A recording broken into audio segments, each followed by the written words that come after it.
as a bit of a preamble, I wanted to say that part of the reason I was first asked to come and caretake at Avatars Abode was to help look after Reg, and that was, I think that initiative came from Roy and Roz, because they were busy with their own work and so on.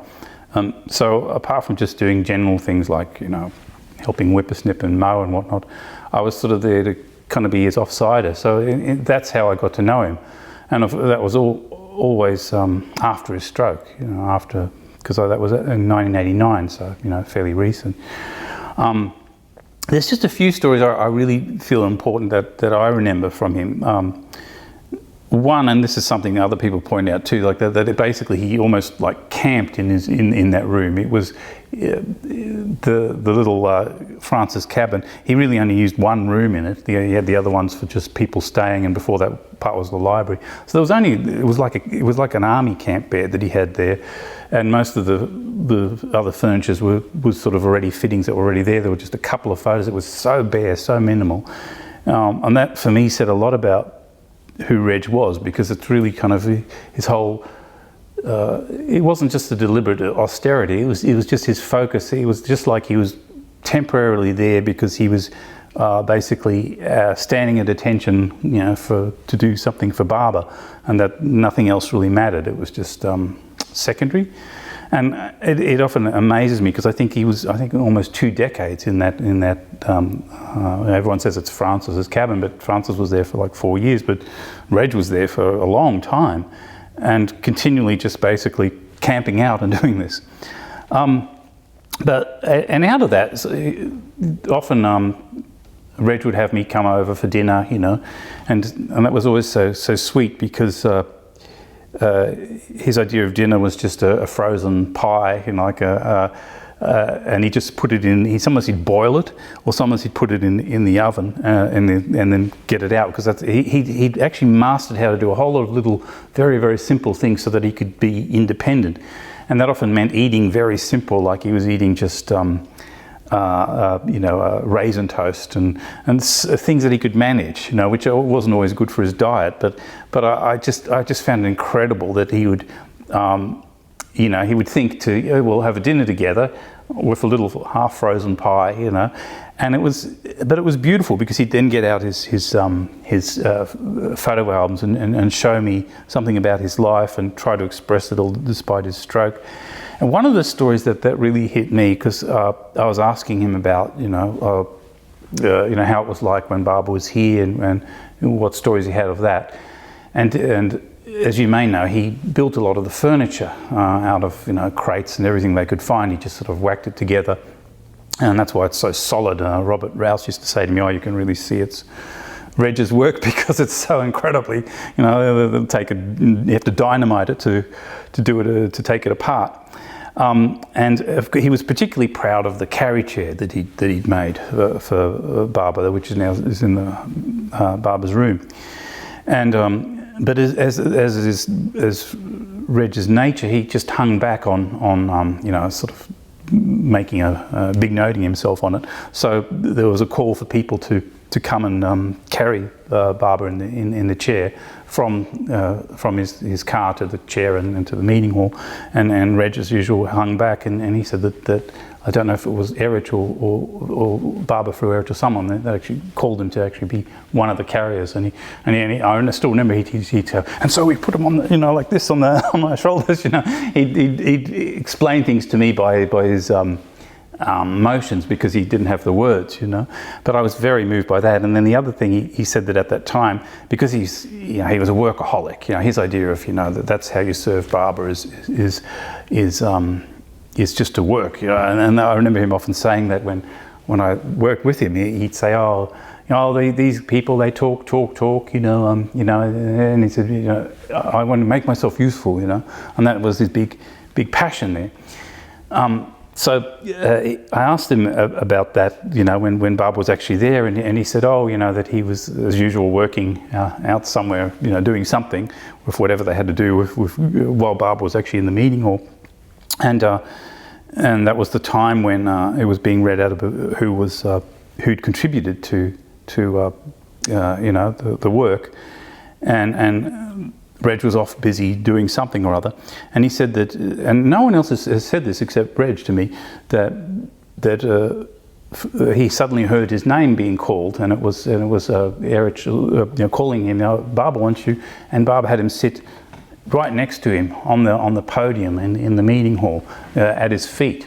And he was the only one there, except of course Francis, out of all the Australians, who was actually sitting at Baba's feet the entire session of that, which for me says something huge about the whole thing of Baba saying that he's my man, that he was so humble and hardworking, and also the fact that Baba he always knew, it didn't matter if no one else knew or if someone else devalued you. That never really bothered Baba because he knew, and he would place people where they deserved, That's something that really hit me. It also came across about whether his connection further back, to the whole Baba scene, if you like.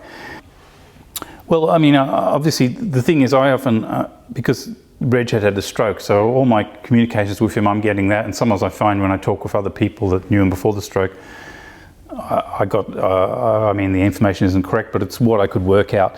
I did ask him about this whole thing, and he said that Barbara had said to him, do you remember me? And Reg said, don't you remember me? And Reg doesn't know what he said. You've met me before. You've met me when I was Jesus. And that was the time when he said, to others, that he's, he was pointing him out to the others and saying, that's, Reg, he's my man. That he'd been my man over a number of Advents. And then Reg said to me, but I don't remember any of this. Oh, I wanted to say something about Reg and animals, because I thought this was really interesting. Some things. Reg, as you know, was fairly incapacitated. Yet, and so it wasn't easy for him to go running around after he looked not only after Shams, which was cantankerous, horrible animal, but also after other people's horses. And there was even a time I remember he had. There was something to do with riding lessons with Patricia's girls, and I still marvel at. I think they had someone professional in too, but it was also with Reg, and I still don't know how he did all that. Because it was really steep, and he had to walk with his little stick, and we had to go there and do all this thing of feeding this horse, which could often nip you and be angry at you. But he had a real love for animals like that, and it's the same. He had this cat. There was a couple of cats that was from Helen and Miles, I think, they were left with him, and one was this tabby, and he became very fond of that tabby. And I remember once he was really sick, and we were all called there, and he was fairly immobile, and the cat just jumped on his belly, and he had it there sitting like that. But the other thing is that he tolerated so much from that cat. He had actually made a sort of a cat door in the side room, and the cat would drag, so that the whole little area which was sometimes where guests or where his daughter stayed, started to become this den. It was actually quite horrific, because he'd drag all these birds and possums or whatever, and they were all sort of there. And Reg somehow tolerated that. It was he was more incapacitated, but the fact that he had this sort of affinity. I remember him pointing out birds and things when we were in the fields. And the other thing that I found so amazing too. We're basically on a volcanic plug. This place was absolutely covered with boulders, and you can see some of them still on the walls of the buildings and on the walls here. But unless you've worked here on the property, then you realise, oh my goodness, they're everywhere. These boulders, they're just sort of mushrooming out. And whenever Reg was doing his mowing, he actually used to, with white paint, mark on these little spots, and he'd actually physically try, although he was so incapacitated, he'd try to get these things out. So a lot of the job that I had was actually stopping him from trying to move these boulders himself, and we then had to kind of try to move them out, or we smashed the top of them or whatever, and then or covered it up. And so there was a lot of this sort of removing, and sometimes these were gigantic, they were enormous things to get them out and then fill it with other rocks and so on. And it was all to create this beautiful lawn without bumps and so on. Reg used to call it the lumps of iron everywhere. He thought they were, and at one point he actually got a camera and he started making lots of photos of all this. And I wondered what the heck was going on. And what he did, he compiled the whole photo album. And when we went to India, he actually delivered that to Erich to show, you know, that the abode was being properly cared for. And I must say, I don't think any of us achieved what he did. It was really like a bowling green everywhere. There was this endless lawn. You know, it really did give it a real careful feeling. And to think he did that despite his condition, you know, it's incredible, you know. Another story, I asked Reg about how he came to Barber, how he got involved. He told me a couple of interesting things. One is that he used to point to a picture of, I showed a picture of Inayat Khan. He said, I met him, you know, and I was still trying to work that out. I think he meant that he met Rabia Martin, but some people say it could have been possible that he met Inayat in Germany with his mum, but that's a whole other story. I don't know if that's even possible. You know, it seems long-winded, but anyway, but he said that he was very chummy with the Baron. Because they had both the German ancestry and that, and because he told me that the Baron was quite polished, and you know he worked in the Australia Hotel, so they felt they loved they had a sort of cultural affinity, and that was part of his attraction. So he was actually part of that early Sydney group with the Baron. And then he said that, you know, Francis was there, and then Francis was going on about you know, Barber, and Reg himself wasn't sure about it all, you know, and you know, and he met him. He said, I just didn't know. But then he said, and then I went into a room, you know, it was in the middle of work. He said it was a work day, and he was somewhere, and he said, I just had to lock myself in a room, and he said, oh my God, you know, I just felt something happened, you know, he just felt so, and he said, then after that, Ray, I was gone, you know. There's no doubt he is who he says he is. He is God, you know. I still don't know. As you got to imagine, I'm only dealing with the things he said after his stroke, so to place that in time or whatever. But that was the gist of it. He knew the Baron for a while, you know. He was keen on that, and it's interesting too because I asked him also about that, and he said, "Oh, you know, Ray, it was."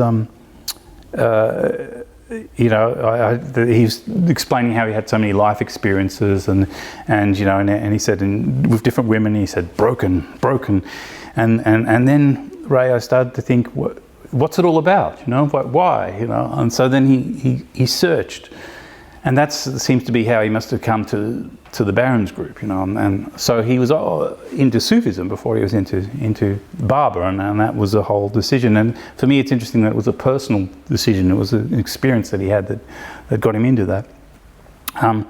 I find it, you know, one of the incredible things was how he would always be so upbeat, you know, like he would make a point of, you know, screaming out Jai Barber whenever he went around on his little rider mower. But on the other hand, he was really kind of shy. It was funny, I think, because he knew that he couldn't communicate very much. So I would often go with him, or sometimes he'd go by himself, and he'd go and visit, like he visited the Rouses at one point, or he'd visit Bill, or he'd visit Judith. But he'd go there, and it would take him like ages, you know, if he walked, you know, or sometimes he did it partly with his ride-on mower, and then he'd walk. And then he'd just go there and just say, hello, how are you? And it would be like a 5-minute conversation, and then he'd get back on his ride-on and go back, you know. And I used to wonder, and the same, I'd see him at some of the gatherings, you know, and it would be the same. It would be this very short. And I think partly it was that somewhere he was actually pretty shy, but also that, you know, he was embarrassed by the fact that his disability meant that he couldn't express everything that he wanted. And yet, you know, that was the wonderful thing. It was often just down to a few words, and because I was there as the you know, as the meet and greet, you know. It was actually kind of with Reg, because when I think about it, you know, people would always notice him, you know, on his ride on mower, and didn't matter who they were. They might not be interested in barber at all, but he'd be a big J barber to them, and he would just look at them really sincerely and say, you know, the only thing that matters is love, or, you know, he'd say something really pithy, and I'd be with him there in the caravan, and these people would be crying, you know, these visitors, because it somehow found some way into their heart and saying just the right thing at the right time. Because sometimes these people were, I knew because they told me whatever was going on in their life, and then he would, you know, he would just sort of say something spontaneous, but it really helped them in some form, even if they weren't into barber, even if they didn't understand what the whole J barber thing was. And I found that really profound, that it wasn't really a matter of how much language a person has, it's more what their soul is, I suppose, you know. Yeah. And you know, it's so strange. When I think about it, often he just wore the most tatty little clothes that weren't properly cleaned.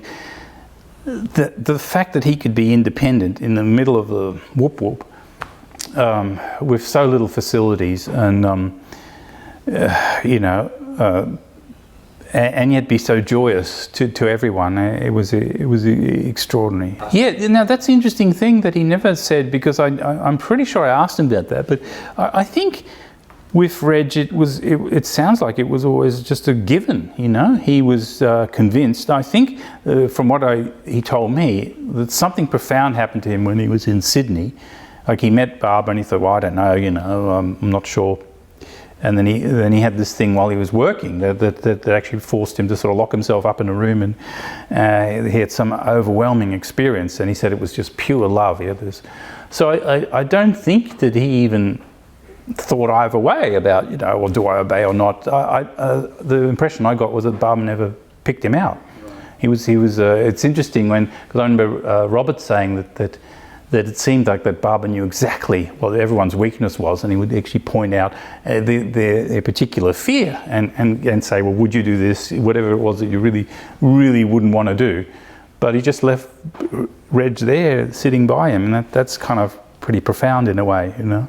And I think there is something wonderful too. There is another that reminds me of another wonderful story about and I know this partly from Reg, but also partly from what other people have said, that Reg was passionate about trying to make a sort of a working farm, you know, out of the abode. And it's interesting that sort of Barbara seems to have sort of encouraged it and sort of let it slide at the same time, because you know, that Reg was always experimenting with things, and somehow he got it into Francis's head that what we should have is cattle, you know. And it seems like that Reg was often the prompt for this, because he got really excited and enthused about rural culture, where, you know, from his experience behind the Blue Mountains, and it seemed like that was all in his brain after that point. So that when he was up here, he got very excited about these different, and he said, let's have cattle. And so somehow or other, they got a whole truckload of they prepared. Bernd was telling me this too. They had to fence that whole area down where the dam is, you know, that the big area, and they got all the cattle, you know, and Reg was very excited and happy at finally his dream of a working farm. They put them in, and as soon as they got into that paddock, they just ran deep into the bush, way out, smashed through all the fence.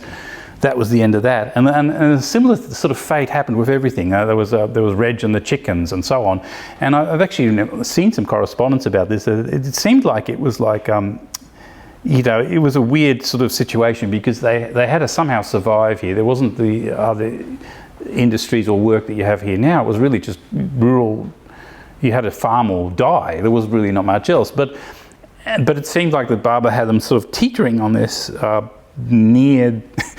nearly kaput existence, you know. None of them had the capacity or the background, and they all gave it a go. And you know, I remember Robert telling me stories about that too, that the pathetic crops that never kind of got off, and he was a skinny little city boy, you know, and he didn't have a clue, you know, but he gave it a go, you know. And I think that's something remarkable. But the fact that Reg particularly had such enthusiasm for this and actually thought it would actually happen, but it never did go through, you know. I mean, in terms of like the day-to-day stuff, you know, he had such charm. It was always, you know, like going on about, you know, there was such courtesy to anyone who visited, you know, and you know, if ever you mention anything that he thought he could somehow contribute to, he'd go, you know, he'd sort of hurry to get there. And I mean, you're talking about an elderly man with a lot of incapacities. He's actually trying to. He'd say, you know, I forget what his word was, but something like, "I'll be there in a minute," you know, and he would actually literally get on his little, you know, thing and come over to things. It was quite amazing. When he was, you know, getting really old, you know, I remember we. Helen and I at one point were looking after him, and we both were in different rooms, and we'd jump up with every little thing, you know, in case he was, you know, in need. But he would quietly try to shuffle into the toilet by himself and all this, you know, not to bother anyone. And he was, yeah, he was always so grateful and trying not to bother anyone, you know. That was yeah, pretty amazing. He felt kind of guilt about it, you know. Yeah, like, you know, that he hadn't made much luck with marriage and all that sort of thing. But, you know, no, he didn't. He did sort of talk that he had the different children, you know, and he was very fond of them.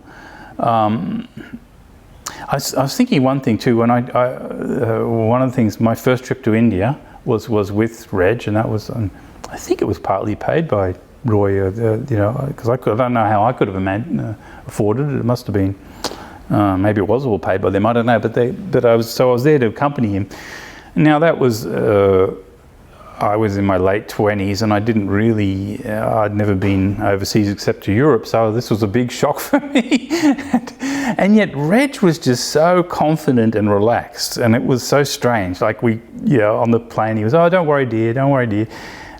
We got to Bombay, and you know, he knew exactly what to do with the cabs and that, and I was sort of trying to, there were beggars everywhere, and I thought, oh my God, what do I do, you know? We went into the hotel, and then he got crook. Oh, great, you know, and so he said, "Oh, go out and get medicine." So, you know, I went, and I'm in the middle of Bombay, and all the signs were in Hindi. I looked and I asked people, and they all spoke Hindi, and I thought, oh my God, what do I do? You know, I think in the end I found something for him, you know. But you know, then we got together in a rickshaw or something, and then we were all the way, and we kept passing little villages, and Reg was so happy, and he'd whack his cane and go, he said, I love this. He really loved seeing the villages and the rural stuff and that. And when we were actually in Mehrabad, he was so sweet too. He said, "Oh, you know, just go off," and because I'd never been to any of that, and I said, "Go off and see different things." So I went off, you know, because I was really, man, I'm here, you know. So I went and saw the Samadhi and so on. But it actually got me a bad name there, because they said I'd abandoned him for the. And the problem was, when I asked him, you know, "Are you okay?" He was, "Oh, I'm fine. And I didn't realise that it was putting this burden on the staff there, because I just believed him, and also because I was thinking, well, I don't know if I'll ever get here again. I'm going to see everything that relates to Meher Baba. I'm going to go to, you know. So I think I was a bit negligent once he got there. But I remember at one point we both got sick of the. Well, it wasn't that we got sick. He was yearning for sort of more Indian kind of food. So we actually went. It was Amatithi, and we actually went into the main tent with all the main pilgrims that come from all over India, and he had us just eating the really plain dal and rice, and he loved that, you know, and we were eating there, and that was always something, and I felt we had that in common, because I guess my own character, I really love sort of plain, rustic things. I've always loved natural. I've never been much impressed by pomp and ceremony. And, you know, he was just like that. He loved all the rustic stuff, you know, which is actually, when I think about it, a bit surprising, considering that he'd come from that sort of cultured background and did all that sort of hotel work. But you know, that was something we kind of saw eye to eye on. It was really great, and to be sort of going around different really dusty areas of India with this fellow who actually enjoyed it. That was really nice, you know. But overall, it was like, for me, I felt I'd learned so much from him.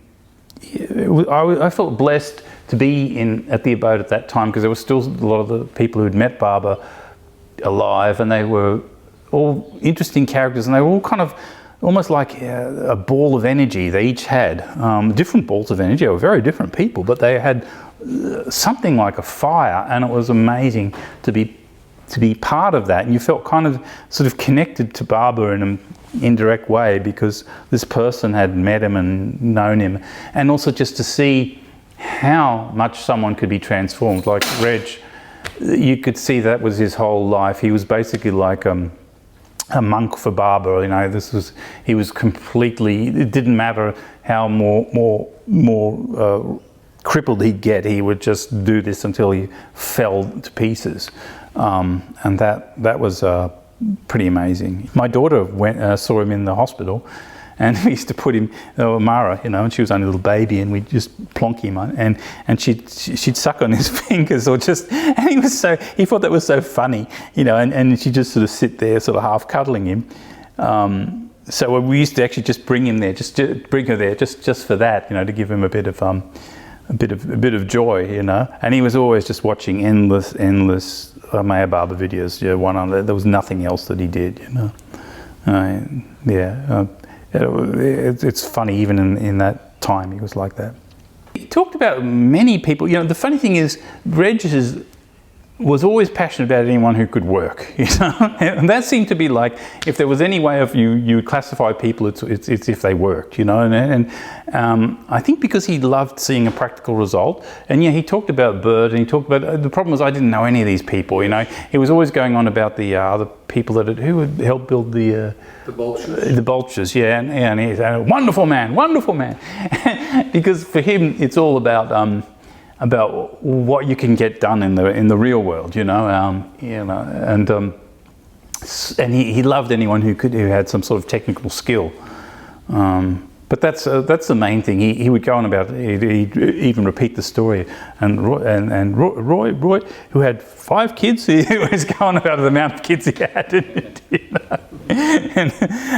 But the thing is, you know, you could tell that it really enjoyed the hard yakka of when they built the Abode, you know, that fervour of anticipation for Baba coming here really sort of shaped him, and he saw that was so important to keep that feeling going of and you know, he often said how simple it was, you know, that they were just, and that it rained and it was muddy, and that yet, you know, he said it was the best times, you know, which I get, because I know that even when I was living here, when someone was so ridiculously busy, and there were anniversaries that were really big anniversaries, and sometimes we had a lot of duties, and that was sometimes for me some of the most thrilling stuff, because you forget yourself in that momentum of just, you know, I didn't know how I looked or dressed, sometimes I didn't eat or sleep, you know, but there's a wonderful self-forgetfulness in doing that you don't get in the mundane world, because you're so, you know, you're so busy on, you know, well, what do you want, and you forget yourself. And you can see why Baba put his mandali and his followers through that. It's definitely something that it's a wonderful spiritual technique, you know, because you really haven't got time to think of yourself. And then, and in a way, you'd think, oh my God, well, poor me. But it's incredibly liberating. It's just like Baba said, you know, real happiness lies in making others happy. It's because the I is sort of gone for a millisecond or whatever, but like that. And I think that's what drove Reg. I mean, sometimes he'd fall off in the strangest little spots, because he was always expanding the lawn. It seemed like there was going to be this empire of lawn around the Abode, you know. But he'd worked out. I mean, there was so little that he could do, because he'd had this accident. He worked out, you know, well, what he'd do to the nth degree, you know, and that was something, gosh, well, you had to give credit for. So it was always great when there was a build up to like anniversary or Barbara's birthday or some event that then okay, I've got to do the launch, boom, boom, boom, boom, boom, all over the place. And he'd even get like rake. He'd rake with one hand, and he'd be raking, stuff that I'd have to someone to go after and with a wheelbarrow and put it away for him. But the fact is, that's what he dragged this little wheelbarrow to here and there. So he even did that by himself, particularly around the Barber Square. So it's sort of like a spirituality through action, through constant action. And at my stage of life, then that kind of suited me too. So we kind of did that together, And it's funny because I was sort of in the OK team because I was whippersnipping. It was a kind of funny way of rating people, but it's interesting that I kind of got it because he wanted to see people actually do something. Yeah, well, Reg built all the barber furniture you see is Reg built. He helped. Not only did he work with Francis and the others on the actual room, which was a very meticulous. If you look at it closely, it's actually patterned. Light, dark. There's all this sort of stuff going on in there. But the carry chair, the bed, the poles for carrying the potty chair, and the table. And the table was really like a last thought because it was a pineapple farm, so there were pineapple crates everywhere, and they only as the last thing they thought, oh my gosh, we haven't got a table. So again, it was Reg who came up with something with 2 pineapple crates and a packing crate on top of it. But it's all, as you can see, beautifully lacquered and all that, and built really, really solid because he was concerned that Barbara would, be hurt or maybe fall through or whatever. I remember when I first came to the abode, there were packing crates everywhere, all painted up and with guzzles written on them and that. So there was that whole atmosphere, which I think we've lost a bit, but that's an interesting aspect. Well, yeah, he was buried in Mumbai. Quite a lot of us went, and the Mumbai cemetery's actually got quite a few. I think it must be the only cemetery in Australia that's got so many Barber people that you can actually see Mayor Barber's name written on, because it says, I think actually his grave actually says Barber's Man on it from memory. Yeah, and I wasn't, by that time, because I'd married and had a kid, and I was very occupied with that and what work I had, so I wasn't that involved with Reg, and I'd just see him occasionally in the hospital. I remember once I came with the baby and Grania, my wife at the time, and he said, "Oh no," and so he left. Because, and it wasn't. He would often be happy, but it was just that he was getting to the point where he was so tired. It was really exhausting for him to have to deal with visitors. And I think that was incredible too, because his focus was just on those barber videos that he was watching incessantly towards the end. But I remember we did visit him a couple of times when he was in the nursing home and he was still walking around, and he invited me to his little table, and I sat there with his little table where they fed them. They got. And he would just treat it like I was meeting him in a cafe or something, and it was quite delightful. And he was just chatting about, he said, there's some man, he had to share the room with, I think, 2 others. There was one that was moaning and groaning all the time, and he didn't like that guy, and the other one, and so on. But it was just the way he took it, like it was just part of his life, that's what he does now, and and goodbye until again, sort of thing. And there was extraordinary acceptance like that. But yeah, I wasn't that close at the end because of the, baby duties and whatnot. Yes, I was.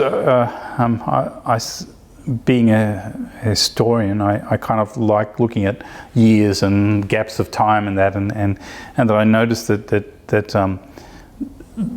it was to the day, because it happened during anniversary. This was the amazing thing. So, and I calculated how many, but there seemed to be such, that he'd served Barbara all that time, and I think the last decade was just in the nursing home. Of course, it was tragic for me because I had because of the having a child and being busy on other things, I just hadn't seen him, and then he was gone. And but I often felt when I wrote that poem, it was about the fact that Reg always kept saying, I can't express myself. That seemed to be his almost mantra, I can't express myself, and he was always apologising for that. And yet, what I felt was that really the only thing he ever had to express was beyond words anyway. It wasn't really about words, and in fact, he wasn't all that interested in sitting around philosophizing.